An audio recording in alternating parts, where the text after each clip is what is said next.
reconnaître que tous les jours que Dieu fait,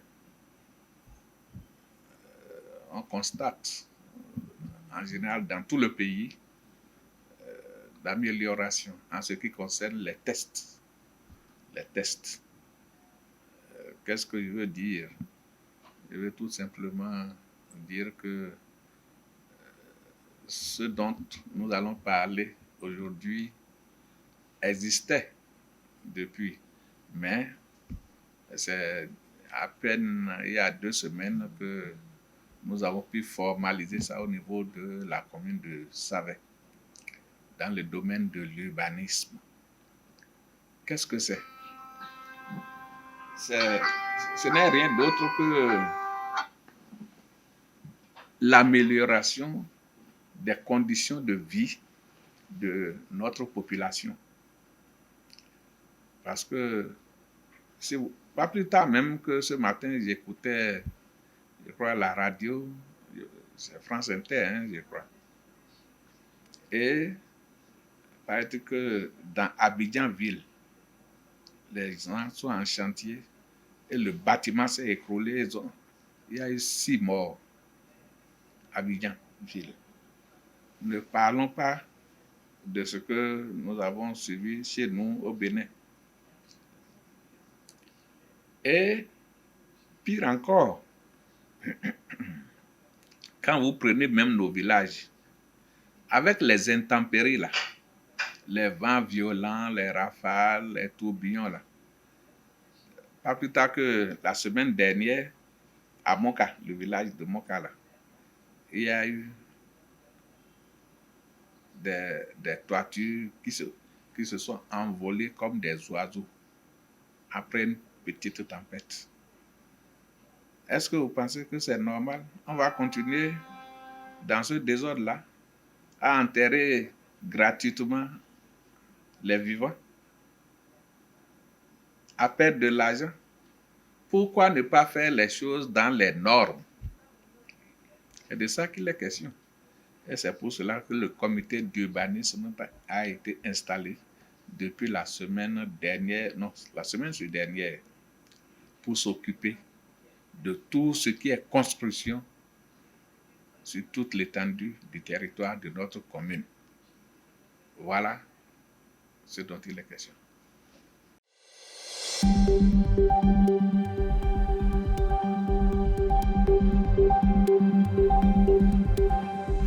Pourquoi vous voulez parler de cibles? Je dis c'est pour le bien-être de notre population. Ça veut dire quoi? Ça veut dire qu'en termes clairs, puisque tous nous avons besoin d'un habitat, n'est-ce pas? À moins que ce soit les animaux. Pour les animaux, le problème ne se pose pas. Mais l'être humain a besoin d'un habitat. Et tout être humain doit habiter un lieu quand même décent. Et pour que ce soit décent, il faut que ça respecte les normes. Est-ce que vous voyez? Même nos bâtiments que nous avons l'habitude de construire, on appelle maçon-gaulier. Il faut que ce soit dans les normes aujourd'hui. Sinon, vous savez que c'est des maisons qu'on construisait sans fondation. Et quand vous ne faites pas de fondation, il suffit qu'il y ait trop de pluie, le sol, la terre est mouillée, même le mur aussi est mouillé. Puisque le mur est directement en contact avec la terre. Ça finira par s'écrouler. Alors, donc, il n'y a pas de cible. C'est nous tous qui sommes concernés, tous autant que nous sommes. Même ceux qui ont des petits moyens, qui veulent construire des cabanes, il faut que l'on sache et que l'on leur dise oui, vous pouvez le faire. Encore que, prenez la ville de Savet, regardez nos marécages là, les bords de nos rivières là. Vous n'avez pas vu que les gens érigent des bâtiments au bord des rivières? C'est normal? Non. Les tests disent que le lit du fleuve, 25 mètres de chaque côté, c'est pour l'État. Personne ne doit ériger quoi que ce soit là, sans autorisation. Cependant, les gens l'ont fait. Évidemment, ça finira par disparaître, on va les détruire le moment venu. Mais dès à présent, personne ne sera plus permis de construire là où il ne faut pas, pour sa propre sécurité. Je me rappelle, il y a de cela 2 ans, on me réveille vers 2 heures du matin pour dire que l'eau est en train de les emporter. À ça même ici. Je dis, ah bon, comment ça? Je me lève, j'arrive sur les lieux, et ils ont construit dans les marécages. Et je leur ai posé la question. Je dis, vous-même, regardez, est-ce que vous avez le droit de vous installer? Quel est le droit qui vous installe ici? Pourquoi vous avez la terre ferme. Il y en a. Vous n'êtes même pas parti sur la colline, puisque nous avons des collines. Les gens construisent sur les collines. Même si là aussi, il y a des risques. Mais vous êtes venus dans le lit du fleuve même. Et vous dites quoi? Vous vous attendez à quoi? L'eau ne peut que vous emporter. Donc, c'est tout ça là que nous devons corriger avec le comité d'urbanisme.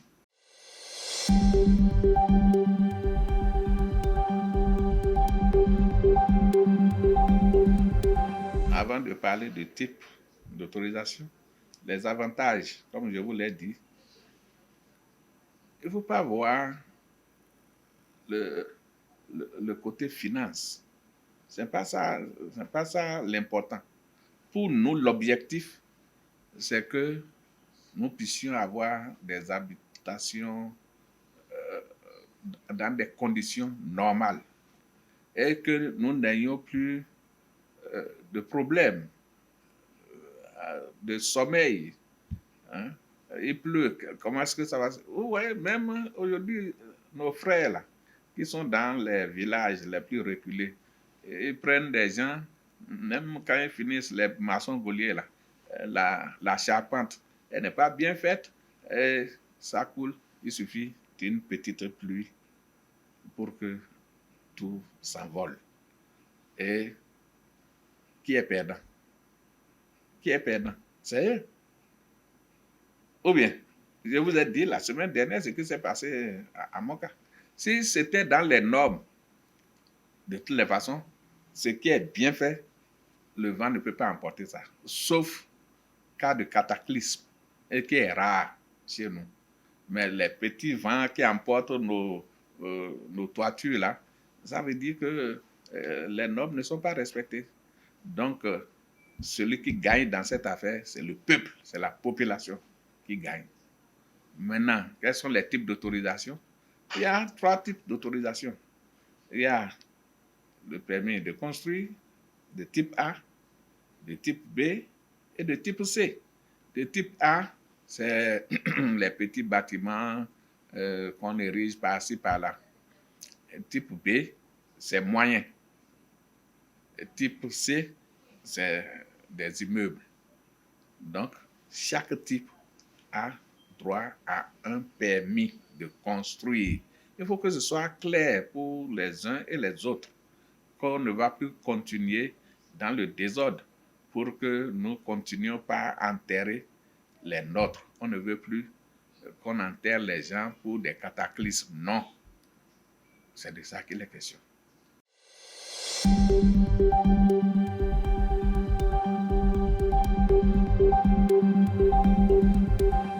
Le comité d'urbanisme que nous avons installé, ce ne sont pas des gens sortis de n'importe où. Non. C'est des ingénieurs. Il y a des géomètres. Il y a des architectes qui sont dans ce comité. Des techniciens de BTP. C'est un tout. Mais c'est un travail qu'ils doivent faire. Et il y a un suivi sur le terrain. D'abord, il faut constater, comme je vous l'ai dit, il faut aller voir si le terrain est apte à recevoir un habitat. 2, qu'est-ce qu'il faut en matière de ferraillage, en matière de béton? Tout ça là doit être suivi. il faut bien des techniciens. Mais quand vous faites ça, vous remplissez toutes ces conditions-là, vous-même, vous allez vivre aisément dans vos maisons que vous allez réaliser. Peut-être ça reviendra un peu plus cher, mais au moins vous aurez la certitude que vous allez éviter les intempéries. Vous voyez, non? Donc, pour votre question, je ne vois pas le côté pécuniaire là pour dire, bon, qui va gagner. Non, qu'est-ce que ça va rapporter à la mairie? Le peu que ça va rapporter, tant mieux. Pour la mairie, ce n'est pas pour une personne, c'est pour nous tous toujours. C'est une manière de payer les impôts. C'est tout.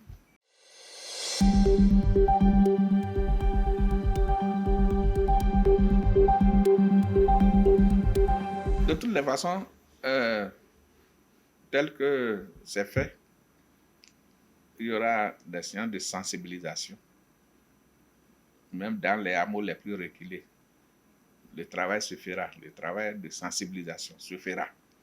Et plus personne ne peut ériger quoi que ce soit sans un spécialiste, même dans les hameaux les plus reculés.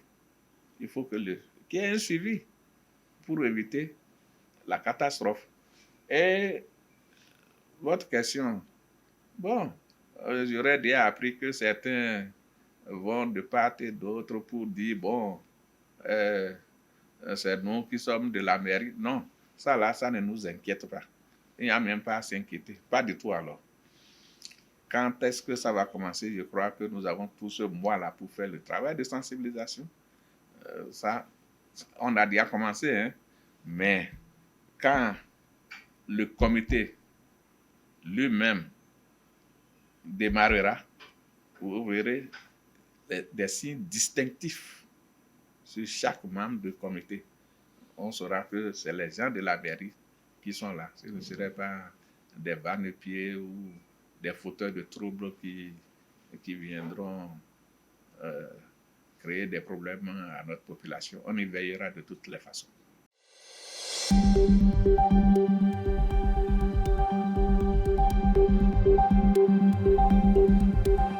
Quand on parle souvent de réforme, c'est lié à un changement. Ça veut dire qu'il y aura un changement. Le changement ici est un changement positif, puisque ça a trait au bien-être de la population. Ça parlera du bien-être de la population. Et tout ce qui concourt au bien-être d'une population est toujours la bienvenue. Il peut y avoir de petites ratés. Ce n'est pas ça qui est important. Vous voyez, non? Et de toutes les façons, nous allons veiller à ce que tout se passe le plus normalement possible. Le plus normalement possible. Dans l'intérêt de nous tous. Dans l'intérêt de nous tous. Parce que, comme vous le savez, tout changement indispose au début. Ça indispose, mais par la suite, on se rend souvent compte qu'il fallait le faire.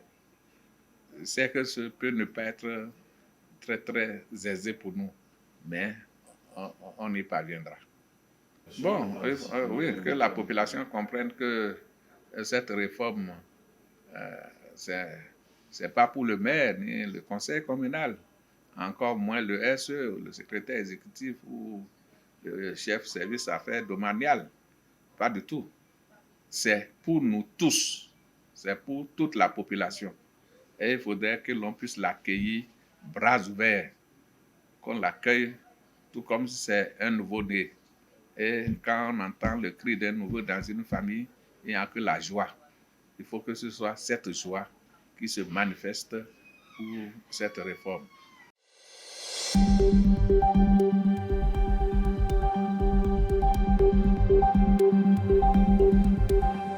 C'est une question qui valait la peine d'être posée compte tenu de tout ce que chacun raconte aujourd'hui en ce qui concerne la ville historique de Kaboua, qui est pratiquement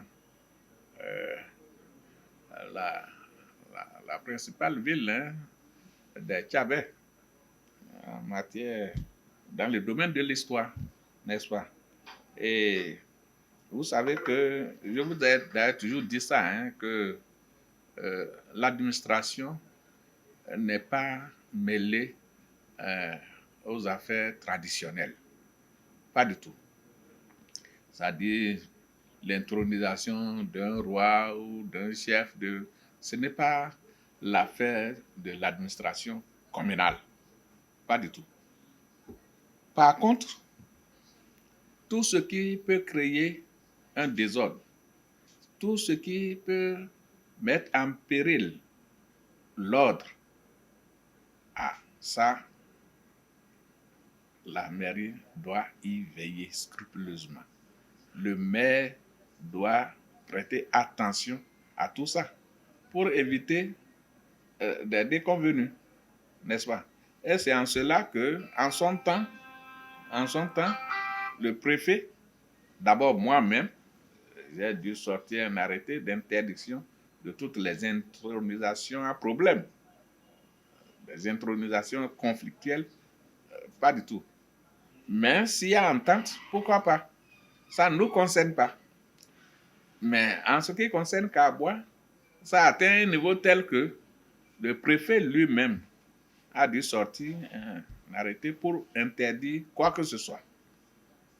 La belle preuve, il y a de cela 4 semaines environ, on voulait